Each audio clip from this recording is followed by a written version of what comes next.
Okay, now it's going. Hi there. Welcome. This is the English Language Club, and we are back again talking about our new course that we're currently working on. It's called Inside English. My name is Colin Munro, and this is Tony. Tony Kulpa. How are you? Not too bad. Have you had a good week? So I can see already we've got a few people watching us. That's great. Hello, Harun. Hello, AJ. Hello, I think it's Win. Good evening from Vietnam. Hello. Pablo from Argentina. And Fio from, I can't remember. But yes, he says hello. So great. I'm really glad you can join us. And I hope you've had a good week. Let us know if you've been studying English this week. Let us know what you've been studying in particular. If you've got any questions, as always, that's what we're here for. That's really what these live streams are all about, is so we can just hang out with you and chat with you. We've got a couple of things we want to talk about. First, regarding the progress that we've made with writing the course this week, which this week, unfortunately, is not as much progress as I would have liked. But we'll let you know anyway. Gaspar's just joined us. Hello, Gaspar. How are you? So this week we've been working on the present perfect tense. And people who are subscribed to my channel, to this channel, which is probably most of you, may have already seen the videos on the present perfect, which I've done. Which I'm actually quite pleased with. They do quite well, and people who watch them give me good feedback on them. So that I'm pleased with that, because the present perfect is the tense that's kind of the most complicated. And what we've learned is that Tony and we've got a slightly different take on how it works, really, or is that how you would say describe it, Tony? Yes.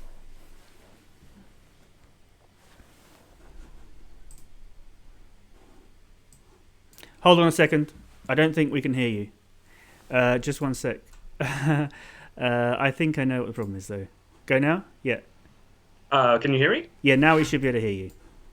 Sorry about that. Great. Yes. So I was saying not so much different ways of understanding it, but different maybe angles on how we see it, which I think is great. We're both talking about the same thing, but sometimes more than one angle makes something easier to see. Yes. Oh, and we have a new support member. Oh yes, Rohit. Thank you so much for joining the English Language Club on YouTube, becoming a member. You're very welcome. I really look forward to sharing more content with you. So shall I talk about my angle, and then you can talk about your angle? Yeah, let's do that. Okay, so I think what I said in my video is that the present perfect is sort of the reason it's a present tense, even though it's talking more about the past, is because it's talking about how something from the past affects the present. So you're always talking about the time of action, whether that's present perfect, past perfect, future perfect. But you're always talking about something before that affects it. So, for example, I have been to New York. That is present perfect. But what I mean by that is that at this point in time, I have the experience of having gone to New York. I have that memory. That's how it's affected me. Or, for example, you know New York. You have memories of it. You know what you like there. Those are all of the effects. Yes. Actually, so Racinda's just saying, what's the difference between the present perfect and the past simple? Well, yeah, exactly. This is exactly what we're getting at. Yes. So because they do both talk about the past. So let me give you another example. Yeah. I have lost my keys. That's present perfect. If I said I lost my keys, that's past simple. Now, if I'm saying I lost my keys, I can say I lost my keys last week. Now we're just talking about the fact that at that time in the past I lost my keys. We don't know whether I found them again or whether I had to, make other arrangements. All we know is that we're talking about the fact that I lost my keys. Whereas when I say I have lost my keys, that means that now I don't have my keys. Right. I've lost my keys. Oh, where are they? Where are they? So we're talking about the present moment, but we're talking about how something from the past has an effect on the present moment. To an extent, the difference between I lost my keys and I have lost my keys is which one of those two things you're emphasizing.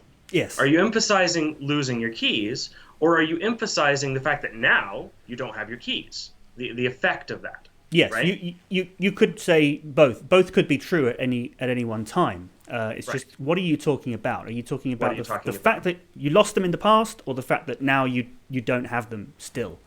Yes. So that's my angle. Although the problem with the present perfect tense or the perfect tenses is that they do have lots of different uses. So those two examples we just gave you, I've been to New York and I've lost my keys. They're completely different contexts. And that thing that combines them, that the fact that there's something from the past that affects the moment, the time of action, in this case the present perfect, is true in both cases, but it's applied in kind of a very different way. Yes. But it is sort of the only way that I could kind of think, what is it that combines all the different uses? So that's why I like to talk about it in that way. Yes. So Tony, your angle is a little bit different. Do you want to talk about your angle, because that's going to be helpful as well? Yeah. So I do agree that for understanding the present perfect by itself, that if the idea of an effect that is had on the future or the present or the past, whichever perfect tense you're using, is an excellent way to understand it. I also think that, especially if you're trying to understand all the tenses and how they fit together, being able to look at the perfect tenses from the perspective of our time of action and type of action that we've been talking about throughout the course is really very helpful. So a perfect type of action is an action that is finished. It's completed. It may not be entirely finished. There might be things that are still left to be done, but it is to some extent, it's finished. Right? So when you say I have lost my keys, you're saying that because again, like you said, since it's a present perfect, the time we're talking about is now. The time we're talking about is now. So you're saying, as of right now, losing my keys is already done. So it's the same thing. It's saying the effect of this has already happened. I can't go back and undo this. This is already done, right? The same for when you're talking about, as of right now, I have been to New York. If you were talking about a trip to New York that you took, maybe several years ago, you would say, I visited New York in 2010 or whenever it was, right? But by saying have been, you are emphasizing. And again, it's not that they can be used interchangeably sometimes, but it depends on what you're trying to say. If you're emphasizing the fact that it's done now, that the effect is effective now, that's when you use the perfect tenses. Right. Great. So Susanta's got a really good question. She says, I have a question. I had been busy yesterday for 2 hours, or I was busy yesterday for 2 hours. Which one is the right one to use? So that one is that's the past perfect. And in a way, the past perfect and the future perfect are a little bit easier to use than the future perfect, because the future perfect has many different uses in English, whereas the past and the future really just kind of mainly have the one. So in this case, the past perfect, remember, the time of action is past. So you're talking about some time in the past. In this case, you're talking about that 2 hours yesterday, right? So if you're going to use a perfect tense, that means you're talking about, on the one hand, an action that's already done in that time in the past. It's already finished. Or, from the other direction, if you're talking about an action that is affecting that moment in the past, right? So if you're just going to tell someone that you were busy, you're not talking about, if you're talking about that time in the past, the action didn't happen before that. So you wouldn't really be using a perfect. You would just say, I was busy yesterday. Yeah. But if you're talking about a time and then you're talking about being busy before that, so for instance, I'm sorry I did not, so past tense, I didn't call you yesterday. I had been busy all morning. Yeah. So that's a time that's even further in the past. So maybe you say, I'm sorry I didn't call you yesterday evening. I was tired because I had been busy all morning. That's talking about an action that's even further in the past. Right. So, Susanna, I hope that's helpful. So both of those sentences could be right in the right context. You just need to make sure you're using them correctly. So, but yeah, the past simple is much simpler if you're just talking about being busy. But if you're talking about something that was affected by you being busy, then you can use the past perfect. Let us know if that's cleared that up for you, Susanna, or if you've got any other examples you want us to look at. Excuse me. Oh, bless you. So let's have a look at some other comments. Win says, why can we eliminate if with conditional sentences and inversion with had subject plus participle? So the question is, when we're doing something like instead of saying if you asked for help, I would have helped you. But instead you can say, had you asked for help, I would have helped you, right? So why can the if drop off if the question is a perfect instead of a simple tense? Right. Yeah. Yeah. So, because both of those sentences are right. If you'd asked me for help, I would have helped you. Had you asked me for help, I would have helped you. So what is the difference there? Had you? I think they're both the same, really. It's just one is a bit. I mean, had you asked for help is just a bit more formal and. It is a bit more old-fashioned and formal. I'm trying to think if there's a mechanical reason why the if isn't necessary. So the thing about if in English is you can use it just to mean like I'm now officially stating that what comes after is a conditional, but it also serves a grammatical function of causing different clauses to relate to each other in different ways. So I think that this is just a case where you don't need the if grammatically because the inversion of subject kind of signals the same thing. Yeah. Okay, great. So, I think Win elaborates. We got several more hellos. Let's see. Fio's said he's from Burma. We got hello from Princess Lavu, Prince Catalonia from Saudi Arabia. Let's see. Rachida, I don't know if you said where you're from. Tapas, hello to Susanta and AD. Let's see. Who else? Kamlesh, hello. And is that everybody so far? Itrak. Hello to Itrak, yes. Great. Well, you're all very welcome. Send in your questions because we need to hear from you. So we've got something to talk about. That's what we're all here for. And don't forget, give us a thumbs up, give us a like. It really helps. We've got 2 likes so far. I'd like to get that up to like 20 by the end of the live stream. So let's have a look. So Wynn's given another example. Had he asked me, I could have helped him. This is the third conditional sentence. Yeah, so the conditionals, there's the first conditional, second conditional, third conditional, and then there's also like the zero conditional. Off the top of my head, I can't remember which one is which. That's something that I would have to specifically prepare for.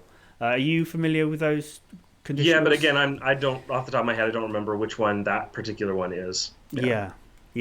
But the difference is to do with sort of whether you're talking actually or figuratively or hypothetically. And it ties in with how we use sometimes we use the past simple tense. So you could say, if I were you, I would Right. I would exercise every day. Yeah. Or if I was And you, had he asked me is similar to that. Yeah. yeah, we're using the past tense form there. If I were is past, or if I had, and so that makes it sort of a hypothetical situation. Yeah. That's true. But yeah, that's. But then, yeah. Whereas if I said, I mean, and you could use inversion there as well instead of if. You could say, "Were I you, I would do this." But again, it's just not as common as saying if. Yeah. Yeah, that's not very common. But then the other, if saying more literally, you would say, "If you come to my house tomorrow, I will give you a cup of tea." So that's the present tense, come. Then you know, that's literally that's I'm saying if you come, I will give you a cup of tea. That's literal. But if I said if you came to my house, I would give you a cup of tea, that's sort of talking about it hypothetically. Although in that context, it's almost the same meaning. Yeah. So Susanna says, "Thank you, sir. That's clear." My next question is: can we use "can't have been done"? What does this mean? Can't have been. So, for instance, the suspect can't have been at the scene of the crime because he was at home with his family or something like that, right? Yeah.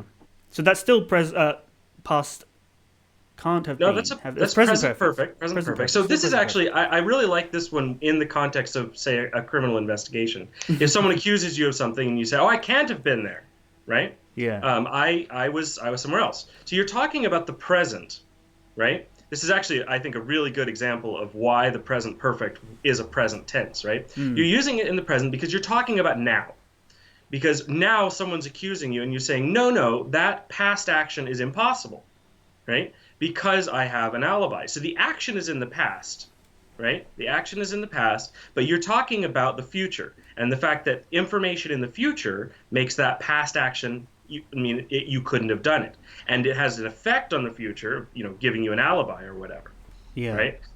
Yeah. So that's a really good example of the present perfect. I think using the present perfect with could or can't, could have done or can't have done, is a whole extra lesson that we might have to put into the course. Although in some ways it really is one of these layers that we're talking about. The course is about stripping away the layers and looking at what is the actual rule.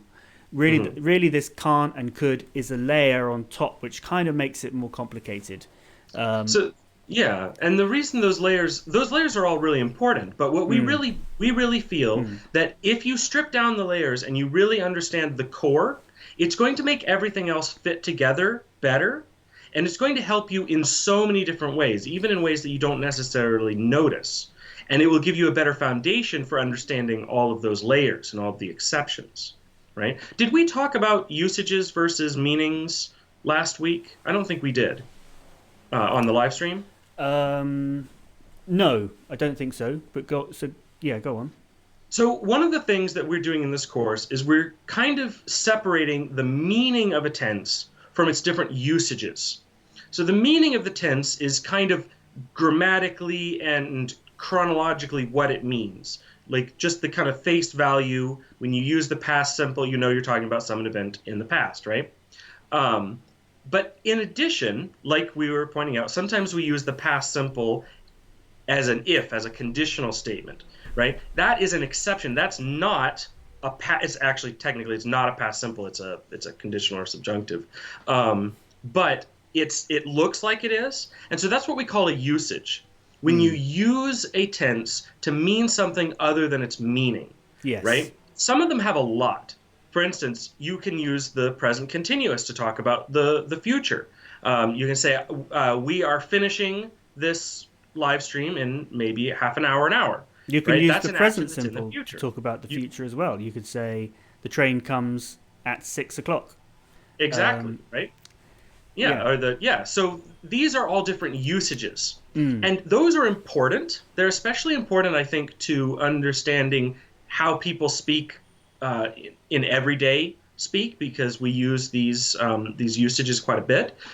But if you start understanding your tenses, when you're really digging into, I want to understand tenses, and you start with a Yeah. list of all these different usages, it's just a lot. It's a lot to remember. It's a lot Yeah. to sift through, and it's really hard to get the core idea of what that tense really means. Because right? I meet so many people who they're either learning English or they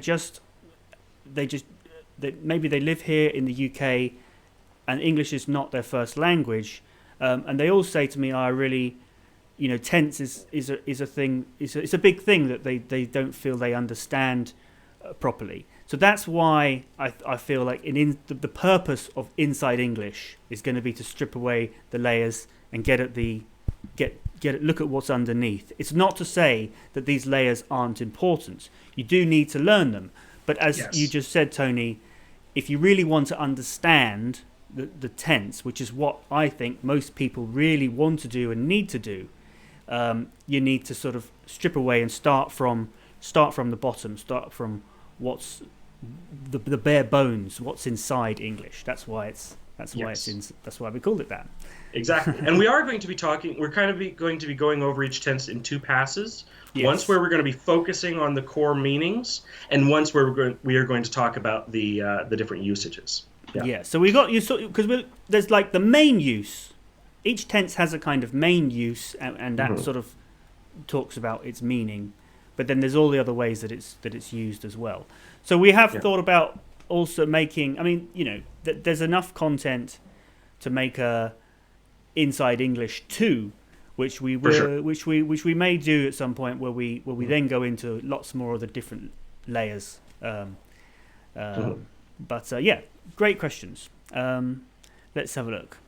So Miriam saying hello from Argentina. Hello. And Rachita said they're from Algeria. It's exciting. We had a couple. Let's see. Nguyen had another question about the conditionals. If I studied harder, I will enter this university by now. So not quite, right? It's the first part could work, but you probably would say if I had studied harder.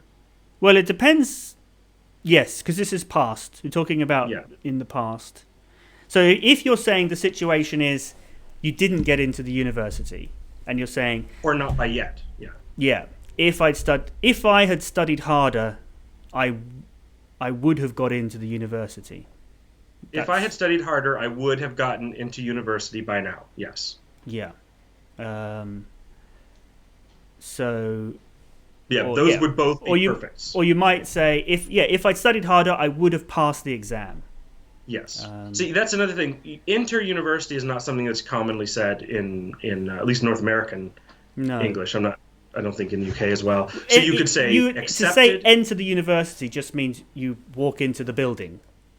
It doesn't mean you were accepted as a student there. Right. So we would say accepted or passed entrance exams. Or gotten into sometimes is the kind of the we just say get into a university. I want to get into that university, or I want to. You could say enroll, but we say get into. That's what get into is by far. Yeah. Yeah, it seems very informal, but that's the word we use. And let's see. Kamlesh also has a sentence for us. Have you got the time? What kind of sentence is that? Well, actually, I don't think that's a conditional at all. That's just a simple question in the because have is the present simple verb there. That's the only. Have you got? I suppose. Have you got? Have you got? So there is a whole other layer where we talk about have got, which is the same as have. Do you have? Do you have? Yeah. Yes. So have you got and have and have you got are the same thing essentially. Yeah, it's just two ways of saying the same thing. So, and just because we're using the word have there, it doesn't mean we're using the present perfect tense. It's just a sort of strange expression that we use in English. Yeah. So, have you got the time, or do you have the time? Means exactly the same thing. But the word got or get is a very strange verb because Yes. Speaking of getting into university. yeah, it doesn't really mean anything on its own, but it can mean lots of different things in different contexts. Yes. So that's one of the uses. Have got or get into, that makes a phrasal verb. But then we also use get or to, you could say it got dark at 5 o'clock. So we use it with an adjective to say that adjective is in the process of becoming true. You could say so. It's getting late, or it's getting dark. I'm getting sleepy. I hope you're not getting bored. If you're not, give us a thumbs up. We've got 5 likes now. Let's get it up to 20 by the end of this live stream. So the have you got the time is again functionally equivalent to do you have the time? Yeah. And so it would just be it's just a regular question sentence. Yeah. So insofar as that's a conditional, it's just a question. So what's the difference between gerund, verbal noun, and infinitive? Okay, so gerunds, infinitives, and participles, my favorite subject. Really? Okay, well, I'll leave this one to you then. So really, in the context, as far as I can tell in the context of the question, a gerund and an infinitive are both verbal nouns. And depending on the context, they represent the name of the action or the noun of the action. So, like, what do you call it when someone runs? Well, running. That's the name of the action, right? Yeah. So you could say I like running, the same way you say I like ice cream, right? You're saying it as if it's the thing that you like. You're using it as a noun, which makes it a verbal noun. It's a noun that is representing the action of a verb. The infinitive can be exactly the same, except in English, the infinitive is always preceded by to. So you could also say, I like to run, or to run is refreshing. You could also say, running is refreshing, right? Right. So using the gerund, does it actually make a verb into a noun? Like, for example, I like playing football. Is playing football there like a compound noun? So the I guess it doesn't really matter what grammatical term we label it with, but we use we do use it as if it's a noun. It's like, I like to talk about it as if it's the name of the activity. Exactly, and that's what is a gerund. Anything that's getting more complicated than that is a participle, which is a conversation for another time. But yes, so in that particular case, absolutely, playing football is just a kind of a compound structure there. Playing is the name of the action, and football is the kind, right, that you're talking about. Just like you like American football, right? That American football together is the name of the action that you're talking about. Or I like,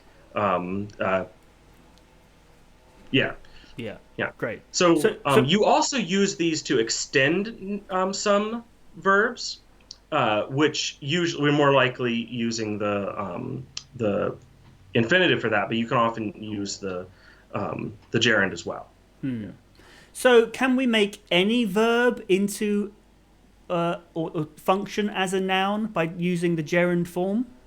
In English, yes, because every verb has an ing form, so it can always be used as a gerund. Yes. Yeah. Now this is another thing that's really confusing, is that because in terms of form, the gerund and the ing form are the same thing, you know. Yes. But a gerund and an ing form are two very different things in the way that they're used. So when we talk about the ing form, that is changed. That's what we use in the continuous tenses. Yes. So I am running is not the same as I like running. Yeah. In I like running, running is the noun that represents the action. And the verb in that sentence is like. Like. I like. Yes. And there is no auxiliary. So we would say, I do like running. Running is not a verb. The main verb is like. The auxiliary is do, right? Whereas the sentence, I am running, running is the main verb in its ing form. The auxiliary verb is be, as am, right? Yeah. Yeah. Oh, that's great that we answered Tapas's question. Great. And we're up to 8 likes now, so that's awesome. Keep them coming. We've got 15 people watching, so there's definitely some people watching. 16 now watching who haven't given me a thumbs up. So let's do that now. Okay. So yeah, has that covered the gerunds and infinitives? Is there anything we need to say about when to use a gerund and when to use an infinitive? Because you could equally say, I like playing football, or I like to play football. So usually there is no necessary distinction. When there is a reason you have to use one or the other, it gets a little bit more complicated in terms of the grammar. So in terms of the core concept there, peeling back the layers, no, it doesn't really matter. Nguyen actually asked another question that's very interesting, which is, why can we say I am liking this food? And there's a good reason for that. But it is a different concept here. You're not using the gerund there. That's one of the uses of the present continuous. It's sort of the usage. It's sort of an emphasis to say, like, I'm loving this ice cream or something like that. You're not really talking about the fact that it's in process. That's just a usage that kind of amplifies. It's also a bit idiomatic, and what I mean by that is it's not. In a lot of ways, it's breaking the rules. It's like a slang. It's not correct to say that, although we do. I'm not sure because that is a usage of the present continuous is as sort of emphasis, right? Like we are taking these, or something like that. But it's quite a new thing. I don't think people used to say that 30 years ago, even 20 years ago. Very possible. I've seen the famous thing is texts, McDonald's. McDonald's is their slogan is "I'm loving it," which technically is not correct English, but it's certainly not the main way that we use the present continuous. Yeah, I was going to say that in a way it's just kind of an idiomatic to say I'm liking this or I'm loving it is more likely. It's just kind of it's an idiom more than anything else. And what you're also touching on there with that question is what we call state verbs. If you want to Google that, you'll probably or search for that on YouTube. You'll find some good videos, because state verbs are verbs which you can't put into the continuous tense, because they are by their nature something that is always. You don't stop and start them, so they can't really be continuous. So, I like ice cream. I don't like ice cream now, and I don't know that I will stop liking ice cream. Okay, maybe I will go off ice cream at some point, but as far as I know now, if I say I like ice cream, that's correct. But it's not correct to say I am liking ice cream, because then I'm implying that I started liking ice cream some time ago, and I know that I will stop at some point. That's why we use the continuous. Right. When you use the continuous tense, you know that you're going to stop doing that thing at some point in the future. But when you use the word like, that doesn't make sense. You either you like it. It's your state of being, and that's why so like and love. That's why I'm loving it is not correct English, because love is a state verb. And so technically you can't use it in the continuous tense. So that's why I say when we do, it's a bit idiomatic. That's true. Yes. It's not correct. Yeah. So there might be situations where you would use the continuous tense to mean that, but not with a state verb. Yeah. Very good point. Yeah. Yeah. Great. Okay. So Miriam just has just sort of clarified what I was saying. So I thought ing and gerund meant the same thing. Well, in terms of the form, they do. But gerunds and ing forms are completely different things. Yes. Yes. So let's see what other questions. So the ing form is used in the continuous tense.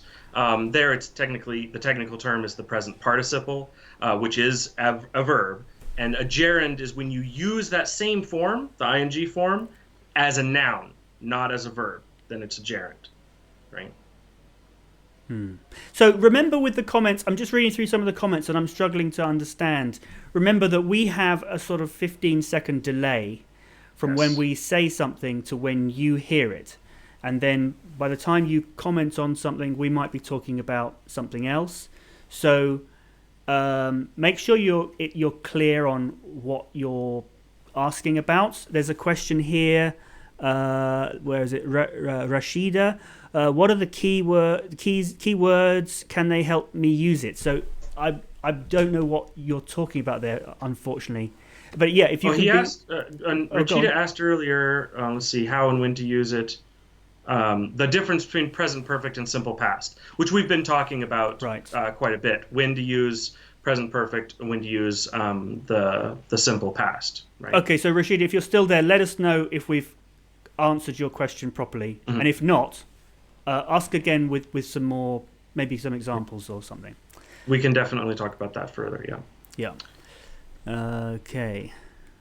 So, Susanna, how do we pronounce a word that has no stress, such as dog or please? This question is always bugging me. So this is a pronunciation question. Well, there's always a stress. See, actually, unstressed words in English are very, very rare. So that's not a situation you really have to worry about. I know in some languages, a short word that comes before a longer word will sometimes have no stress on it at all. But that's not really the case in English. The only common example would be Sometimes you could say, this is a broadcast. This is a broadcast. You almost pronounce the with no stress as if it was part of the word before it. I want a hug. Other than that, it's not really a thing that you do. But you can say, like, I want a hug isn't wrong either, right? So there are very, very few unstressed verbs or unstressed words in English other than right? So dog and please, single syllable words they're just stressed on the one syllable, right? Yeah. So there's almost always a stress. Yes. And I guess maybe that's why there's a confusion, and some people thinks there's no stress because there's only the one syllable. You've only got one option. So maybe sometimes when the words are written with the stress, they don't bother because there's only one option. So yeah. I wouldn't worry too much about that, Susanna. Yeah, just pronounce them the way you would as if they were stressed because they are stressed. Yeah. Yes, exactly. So Susanna, this is a good example of the bit of a time lag. Susanna's pointing out in the dictionary you don't see a stress mark, and that's what he was just saying. If there's only one syllable, oftentimes the dictionary won't put a stress mark because there's only one syllable, and so that is the one that has to be stressed. Because in English, the general rule is there's always a stress on the word. Yeah. So if it's only one sentence or one syllable, you just know that's the one that is stressed. Yeah. Good question. Okay, so what is the difference between bailout and bailout, as in one word or two words? Then long-term and long-term with a hyphen. Hyphenation and compounds. Yeah. So bailout is a compound noun. Yes. Well, they're both compound nouns, aren't they? Because even a compound noun can still be two separate words. Well, in that particular case, I believe bailout as one word is the noun, and bail out is the phrasal verb. Yeah. Yes, it's a phrasal verb. And so sometimes those are used a bit interchangeably, but that's technically, in that case, that's what it is. Yeah, and I know there are several cases where the difference between should it be written as one word or as two words is written as one word, it's a noun. Written as two words, it's a phrasal verb. I can't think of another one off the top of my head. For example, take out versus take out.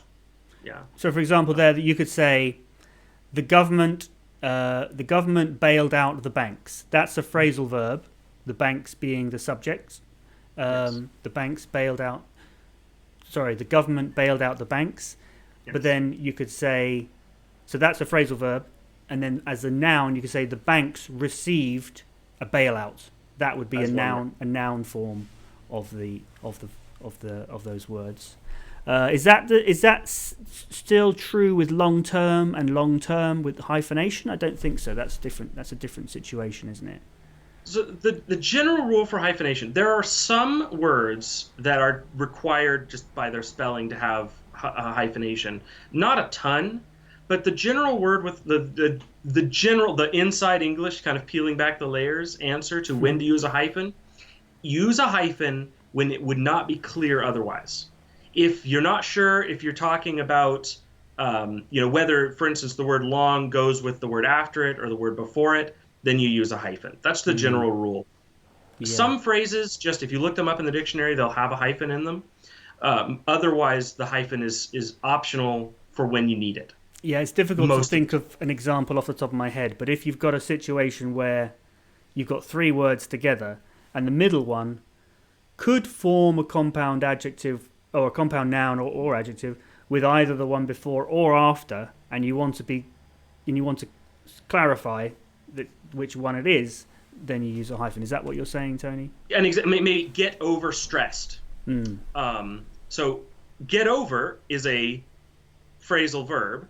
Overstressed could be a compound noun, right? So if you're not sure, you're saying get over you're being stressed, or if you're saying become overstressed, right?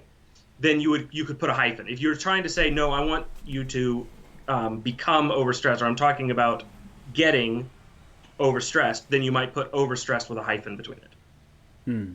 But again, that's not something that's super common. And many people would never use that, and some publications don't allow that to be used. So for the most part, any English sentence should still make sense without that. Okay, so Tapas Mondel says, "Sir, what is an inchoative verb, and how is it used? I've never heard of an inchoative verb. Is that something you're familiar with, Tony?" Yeah, so an inchoative verb is a variation on the state verb that shows a transition. So like become. Right. But then there's lots of verbs that are like this that represent a transition. Transitional verbs. Grew. Yeah, like I grew older. You could also say I grew wiser. You could even say, rot. The garbage rotted. So an inchoative verb is a state verb that shows change or a transition. Right. Yeah. Right. Yeah. So the thing about grammar is there is no there's no top layer. There's always more layers. Yeah. There's always more. So I literally never heard of the word inchoative verb. I've always referred to that as transitional verbs. Transitional verbs. So there's lots of different words that refer to the same thing. That's one of the confusing things about grammar. About anything where there's terminology, there's always multiple. And this is why, and it's the same with phonetics. I resist getting too into phonetics and too into grammar, and for the sake of it, because it should be both phonetics and grammar are tools that we are using to learn English as a second or another language. So don't worry too much about getting into this sort of terminology. You don't need to know the terminology to be able to speak the language well. And the tricky part is if you're trying to learn from a book, and the book then uses these big words, these complicated terminology. It can be frustrating. Yeah. Okay, so now Rashida says, "I'm like English." So I think you mean you could I like English.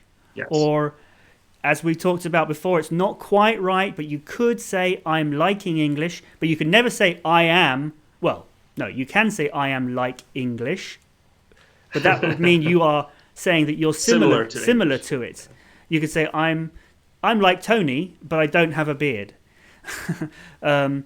So that sentence is not quite right. You either mean I like English or I'm liking English. Probably, yeah. Theo says, I missed the first part because I was having dinner, or I just had dinner. So you haven't asked the question here, but you actually touched on something. The word just. Now, this is a word that we use a lot with the present perfect tense. As we were talking about the present perfect at the beginning, this is something I wanted to talk about, but I forgot, and you've reminded me. So there are three words that we use quite a lot with the present perfect tense, and those are just, already, and yet. So your sentence there is not quite right. It's better to say, because I was just... No, that's not the present perfect, is it? So you could say, I have just had dinner is a present perfect sentence using just. So just means something that happened very recently. Because present perfect, we're talking about something in the past that affects the present, but we don't know on its own whether that's recently or a long time in the past. Right. So adding that word just means that it happened recently. Yes. And similarly, already, I've already had dinner. It's still present perfect, but now we're saying that I had dinner sooner than was you obviously expected me to have had dinner. And yet you wouldn't use with a positive sentence, but you'd use it with a question or a negative. So you could say, have you had dinner yet, Tony? No, because it's morning for me. So give me a negative answer with the word yet. I haven't had dinner yet. Exactly. Because So it's morning. have you had dinner yet? No, I haven't had dinner yet. But you can't say I have had dinner yet. That doesn't make sense. So you can only use yet with positive and negative questions. Or questions and statement. Yeah, statement. Sentences. Great. So hope that's helpful, Theo. Thanks for reminding me of that. So Theo, Win says, can we say I have ever been to India? So if you mean I have never been to India, that would work. But if it's a question, you have to, again, the question structure is that you invert the subject and the auxiliary verb. So the been is the main verb, so have is the auxiliary. So we reverse I and have. So have I ever been to India is the question. But yeah, why but that's, I don't think that's what you're saying. That's not what you're asking. Your question, I think you're saying, because that's a positive statement. So you wouldn't use ever with a positive statement. You only use it with a question. So you could ask, have you ever been to India? But you wouldn't respond, yes, I have ever been to India. Right. You'd only use that in a question. Again, like yet already, those words indicate, they give us more information about how long ago that time the action happened, because present perfect is always talking about an action that happened before the time of action. Ever is giving us more information about the same thing, except it's saying, have you ever, meaning at any time in the past, have you ever been to India? It doesn't matter whether it was last week or 20 years ago. The answer could still be yes or no. Well, yeah, I mean, if you hadn't been, if it was no, then it wouldn't make any sense. But yeah. So does that make sense, Win? Let us know in the comments. Kamlesh says, sir, my question is that why use will not, won't as contractions? So why is the contraction for will not won't? Or is it just why do we use contractions at all? Well, let's answer both those questions. Kamlesh, I think, asked this question last week or maybe the week before. I remember someone asked it and we didn't get to it because it must have been last week. If we that's didn't the case, get to change over we were hoping we would be able to answer more questions in the Zoom. So this is just a historical reason why will not becomes won't. It's just an odd exception. There aren't there are some obvious rules for how contractions are formed, but the real truth is that contractions were formed long in the past. We don't When you make a new contraction, it doesn't necessarily, it might follow the rules or it might not. But so all these old contractions, there's lots of old contractions floating around there that we sometimes don't use anymore, or that are only used in certain areas colloquially. So Yeah, and contractions, you just have to kind of know them. Yeah. Yeah, because I think with contractions, they didn't get a group of grammarians to sit down and think, okay, let's come up with a way of making it easier to say this. It wasn't thought about academically. Right. Contractions just happened over time, and it really is down to pronunciation. It's because it's easier to say. So in some ways, the contraction would be better to say, well, will not, willn't. But that's a bit more difficult to say than won't. Willn't, won't. So that's why it's the contraction, and that's the same with all the contractions. I don't think anyone ever intended to create contractions, but people started just speaking in a certain way. Other people started understanding, so it stuck. Yeah. So that's because contractions are a bit.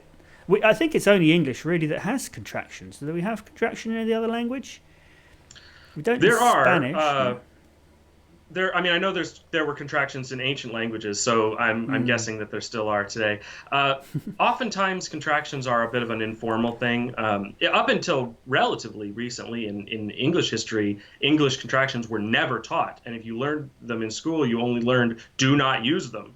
Nowadays, we recognize them as totally acceptable. Yeah, exactly. So there is something that's naturally evolved rather than being designed.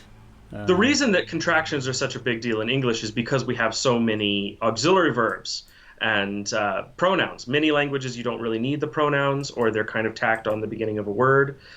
English does require pronouns, and it does have all these auxiliary verbs. So since we've got all of these short words that show up before the main verb, that's why there's so many contractions. Yeah.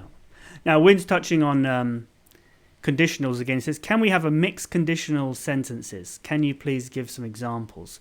Again, like I said, off the top of my head, conditionals would be something I have to look into and then give a class on.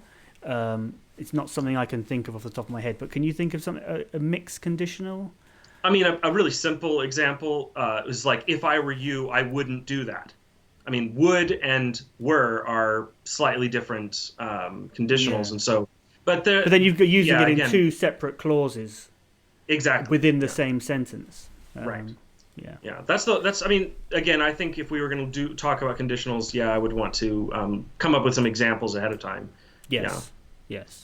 So phrasal verb is the combination of main verb, principle, and a preposition. So is that always the case? I don't. Most of the time. Well, it's not always a preposition. So it may be. So I believe, was it Nguyen who also asked the question about phrasal verbs versus collocations? Yes. No, that's Nguyen. Yeah. So Nguyen asked this question between phrasal verbs and collocation verbs. It may just be the case that it's a slight difference in what you call it. So, for instance, the classic example of a collocation verb is pay attention, and attention is not a preposition. So that might be why they call that a collocation verb instead of a phrasal verb. But honestly, I would call them both phrasal verbs. Yeah. So, but most of the time it's a main verb and a preposition or an article. Because you could say to. To is not a preposition, is it? It's an article. It can be a preposition. It can be a preposition. Yeah. I sent the mail to my. Yeah. Again, here I think we're getting confused by the terminology rather than the actual understanding. So unless there's a specific rule that says it's only called a phrasal verb when it's used with a verb and a preposition, then I would say no, it's not always, but it is very frequently. Yeah. Right? Phrasal verbs are very frequently a verb and then a preposition, but it could be something else occasionally, like pay attention. I would call that a phrasal verb. It may not technically be one, but So Tapper says, "Sir, please discuss about phonetics in detail." Well, phonetics is a huge subject. I've made like 100 videos on phonetics. We can't get into all the details of all of those or everything now. You're going to have to be more specific. So please, if you've got a more specific question, please let us know. But in general, I would say, phonetics is really important as a tool for improving your English in terms of pronunciation, because it helps you to know specifically how to pronounce sounds and what sounds you're supposed to be using to pronounce words. Because in English, the way that we write words is not very phonetic. So you can have the same letter pronounced in lots of different ways. So that's why it's helpful to have phonetics in English if pronunciation is something you're struggling with. So yeah, I hope that's helpful. I can't just go into detail about everything because there's 44 different sounds. I could talk about your tongue, lip, mouth, teeth position for every single one, and then the stress and lots of different things which you need. If you've got a more specific question though, please, I'd love to help you if I can. And you really have gone into great detail on phonetics already because like you said, you have many videos on pronunciation. Yeah, I mean, if you just search on YouTube for phonetic or introduction to phonetics, you'll find a video that I've made, which goes into detail about all the different sounds and why we have it and why it's important and why it's helpful. So that will probably answer your question. Yeah. Okay. So Susanta says, after how long will you finish? Is it a correct sentence? After how long will you finish? Technically, but no, very, very rarely would you actually hear a native speaker say this. Just because idiomatically we'd have other ways of saying it. We would really ask more like, how long will it take? Or when will you finish? Are you nearly finished? Right. After how long is something that you only really are going to hear when someone is asking a really complicated question that they can't think of exactly how to phrase it. So in a simple question like this, people would say, when will you finish? Or how long will it take? Yeah. Or how long will you be? How long will you be? Yeah. Maybe. Yeah. So it is. I mean, you could. There's nothing grammatically wrong with that sentence necessarily, but it's not something you would actually hear. Yeah. So Suzanne also says after that, do you make calls on Zoom? If yes, when?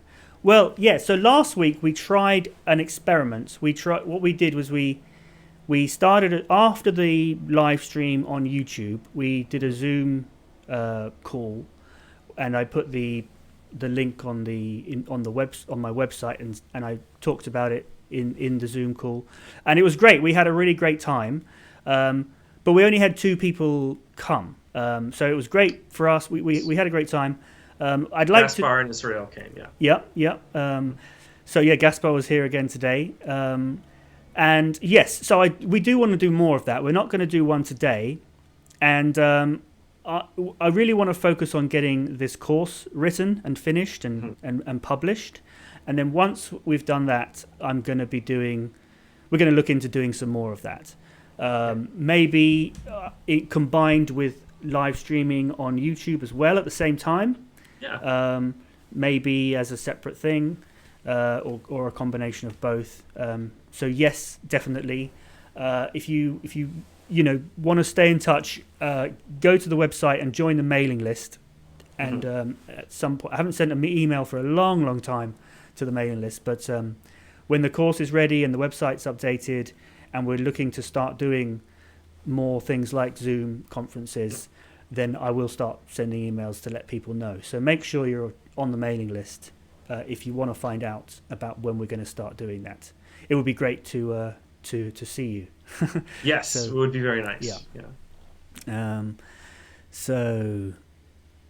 Let's see. Any other questions, Tony, that catch your eye? There were a few. Fio asks, I have already had a dinner, he corrected it earlier or later on to I haven't had a bath yet, but haven't had a bath yet. So we don't say a dinner, just dinner is fine. So you say I have already had dinner, but haven't had a bath yet is correct. Yeah. And Nguyen was pointing out that bit about using ever in a positive sentence is something that they've been taught in India in school, sorry, and that he caught that mistake, and so he wanted to check with us. That's really exciting. Yes, good eye. You were right about that. Great. Yeah. Marvinet says there are prepositional verbs which aren't phrasal verbs. When will you have finished? When I think the other way around, maybe that there are phrasal verbs that aren't prepositional. But your later comment, when will you have finished? When will you have finished? That's a future perfect, isn't it? When will you have finished? Because rephrase it as a positive is you will have finished, say, by 6 o'clock. That's a future perfect. Yeah, so it's a question form of the future perfect. When will you have finished? It sounds it doesn't sound like something that you'd hear very often, but technically it's a future perfect question. But like you said, I think it'd just be more common to say, when will you be finished? When will you be finished? When will you?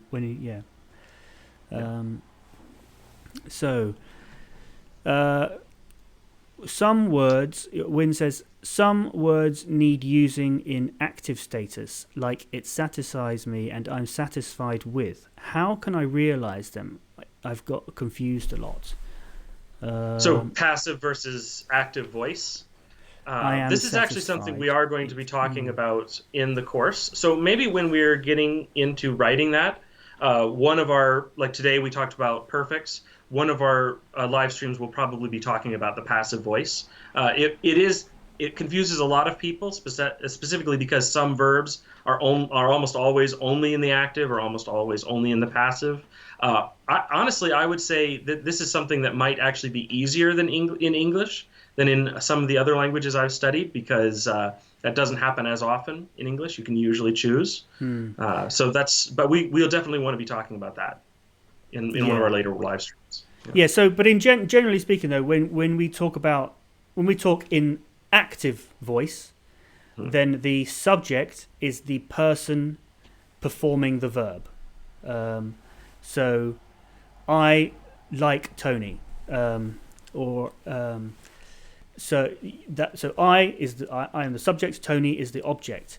But if you may have a situation where you don't know who the subject is. For example, you could say they robbed a bank, but we don't know who they is. So maybe in that situation our focus is more on the bank and what's happened to the bank. So then we could that's when we would use the passive. And we would say the bank was robbed. Yes. In that case, it's not important who the subject is, or rather the subject, because it's passive, is now the bank. It doesn't matter. So the subject doesn't perform the verb. The subject has the verb performed to them when it's passive. Right. Yeah. So Marvinette points out that the sentence "When will you have finished?" is perfect English, and I agree with you. What Colin is saying is that it's more formal than you would normally hear someone say. So it is correct English, but it's not something that a native speaker would probably say. Yeah. So we're up to 12 likes now. That's really great. So thank you everyone great. for giving us a like. If you haven't already done so, please do. We really appreciate it. Let's see now. Susanna's sort of begging us to do a Zoom today. Unfortunately, I don't think we can because it takes a lot of time it took some time to set it up and things, and it's just not something we were planning to do today. But I promise you, we will be doing a lot more of those things in the future. Yes. But we just really need to get this course written. I need to make some improvements to the website, and then I'm going to be doing a lot more of this. I'm thinking of even I still work full time in another job. I'm thinking of going down to 2 days a week and then doing like 3 or 4 live streams every week on different subjects. I will do like a pronunciation one and then grammar one, and maybe try and get some other collaborators in to help me or to join me. Reach out to some other teachers that you can follow on YouTube and on Instagram and things. So there's going to be a lot more things like this, and it's going to be a lot better because it's going to be prepared, it's going to be planned. Right now, the focus is getting this course up and running. The Inside English, yeah. Which does take us to Fio and Akshay have been pointing out the difficulty in kind of attaining a native speaking accent, right? And especially when you don't have a speaking partner. And so, that I think is exactly what these Zoom meetings, when we're able to do those, and the live streams will do, is help you get kind of the opportunity to speak to us, and we can help correct you and these sorts of things. Then also, a bit about Akshay is asking about the imitation technique. Again, I highly recommend that you watch the Colin's videos. They're really good. They're really useful on the pronunciation of the different sounds. That's a really good place to start. And then, yes, find people to listen to and to imitate. Yeah. And there will be a lot of opportunities to, be on Zoom, speak, so you can actually speak to us, and we'll listen to you. We did it last week. Unfortunately, only 2 people were able to join. I think maybe other people had problems with if they'd never used Zoom before and had to download it and things. It's definitely something I know that people want, and I want to be able to deliver it. It's going to take a little bit of time. Give us a couple of months. Yeah. Marvinette's pointing out again that I'll be finished by, or I will have finished by. Yes, I agree. That's much more common that you'll hear. Not that you couldn't ever see, maybe especially written, when will you have finished? But I think I'll be finished by, or when will you be finished by, or I will will have be finished. Will have finished is more common. Yeah, I will be finished is more common than will have finished, for sure. Yeah. Great. So there's one more there. Thank you, sir. But for example, English improves. I can't say I improve my English. Yes, so actually, no, that's definitely you can. Yeah, you can. I improve my English. In fact, you can't really say English improves because English is it's not getting necessarily any better. I mean, I suppose you could say that, but it's not really the way we would normally say it. So you would say you improve your English, right? Not your English. You could say your English is improving as well. Yeah. My English improves. Susanna asks, "Can I get a certificate from you, sir?"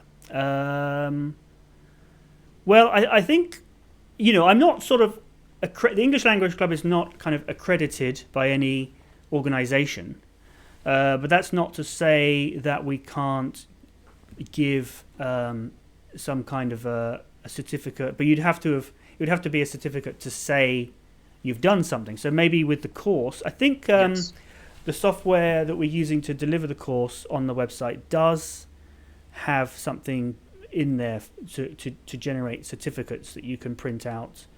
So I will say possibly.